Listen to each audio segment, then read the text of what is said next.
จ้าขอสวัสดีทุกท่านทานยิ่งทานไส้ที่ให้เกียรติมาร่วมในกองประชุมของกลุ่มคนลาวรุ่นใหม่ต่อการประชาธิปไตยบ่รับใส่เผด็จการและเฮียนทานนายกรัฐมนตรีทานประธานประเทศทานเจ้าแข็งเจ้าเมืองทุกๆเมืองและนายบ้านทุกๆบ้านพวกข้าพเจ้าลูกหลานลาวอยู่ในประเทศที่มีความต้องการสิทธิมนุษย์และสิทธิเสรีภาพสิทธิประชาธิปไตยขอเป็นตัวแทนต่างหน้าให้พ่อแม่พี่น้องคนลาวที่อยู่ทั่วโลกที่มีความคิดเห็นเสรีประชาธิปไตยอยากแสดงออกทางการเมือง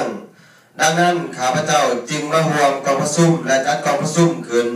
เพื่อแสดงความคิดเห็นและเรียกร้องขอให้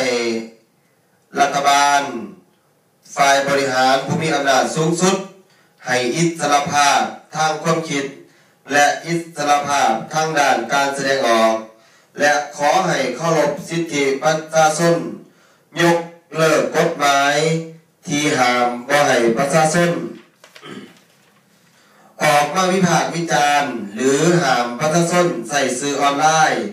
แสดงความคิดเห็นทางการเมืองอีกด้วยขอให้ทานยุติการจับกุมคุมขังประชาชนตามอำเภอใจและยุติปราบปรามประชาชนที่มีความคิดเห็นแตกต่างจากทาน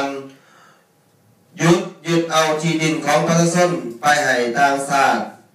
เหตุโครงการสัมปทานต่างๆที่บ่เกิดประโยชน์กับประเทศชาติและประชาชน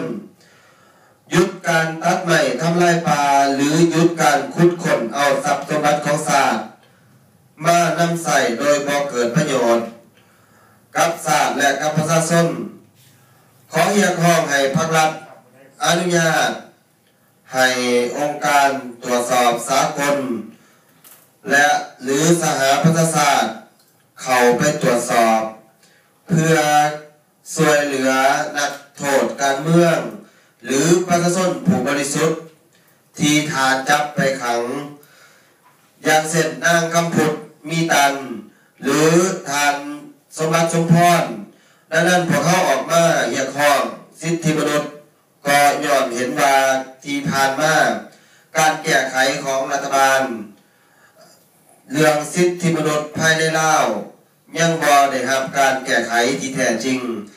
แถมยังมีคนที่ถูกจับกุมคุมขังอีกเพิ่มเติมและขอสุดท้ายข้าพเจ้าคิดว่ากลุ่มคนลาวรุ่นใหม่ที่ออกมาแสดงความเห็นทางการเมืองพวกเขาบ่มีจุดประสงค์ที่จะต่อต้านรัฐบาลเพียงแต่อยากมีส่วนร่วมทั้งด้านการบริหารเพราะพวกเขาคิดว่าการบริหารประเทศของภาครัฐถ้าประชาชนในชาติลาวบ่มีส่วนร่วมประเทศบ่มีการพัฒนาบ่เจริญและรัฐบาลจะบ่รู้ความทุกข์ของประชาชนที่แท้จริงเพราะรัฐบาลบ่เคยฟังเสียงประชาชนในการบริหารประเทศดังนั้นขอให้รัฐบาลเอาความคิดเห็นต่างๆที่พวกเขาแสดงออกทางการเมืองไปคิดและพิจารณาเพื่อปรับปรุงและแก้ไขขอขอบใจ